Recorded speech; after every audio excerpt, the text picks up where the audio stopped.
Bonjour à tous, tendance dans le rouge ce matin à la Bourse de Paris. Les investisseurs devraient suivre tout au long de la journée les négociations au point mort de part et d'autre de l'Atlantique. En Europe, tout d'abord, les négociateurs ont jusqu'à dimanche pour trouver un accord sur le Brexit. Mais le Premier ministre britannique ne semble pas très optimiste sur le sujet. Dans la foulée des discussions eues avec Ursula von der Leyen mercredi soir, Boris Johnson a donné un entretien à la BBC, estimant qu'il y avait de fortes chances que les négociations échouent, accusant notamment l'Union européenne de vouloir verrouiller le Royaume-Uni dans son giron. Les ministres britanniques se sont rangés à l'avis de leur Premier ministre, estimant que l'accord en l'état n'était pas souhaitable pour le Royaume-Uni.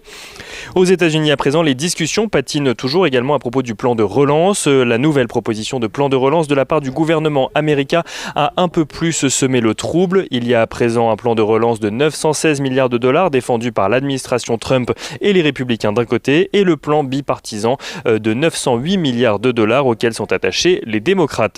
Les investisseurs qui ont également pris connaissance hier de la volonté de la BCE de renforcer son programme de rachat d'actifs. Si celle-ci étoffe un peu plus sa palette d'outils pour venir en aide à l'économie européenne, la nouvelle n'a eu que peu d'effet sur les marchés, car attendu depuis un peu plus d'une semaine déjà. Et sur le front du vaccin, enfin, le vaccin développé par Pfizer et BioNTech devrait, semble-t-il, être autorisé par la FDA, alors que lors du comité consultatif hier, 17 voix se sont montrées favorables à cette utilisation d'urgence contre 4 voix défavorables. La FDA qui n'a pas encore fait d'annonce officielle sur le sujet.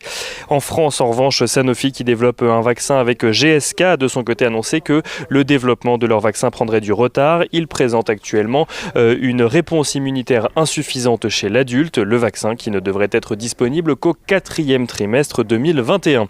Et à noter qu'en France, le déconfinement aura bien lieu le 15 décembre, mais un couvre-feu à 20h viendra encadrer les sorties. Les lieux de culture resteront, eux, fermés pour 3 semaines de plus. Et on regarde rapidement du côté des valeurs ce matin à la Bourse de Paris, avec Kering qui annonce le versement d'un acompte de 2,5 € par action en janvier au titre du dividende 2020.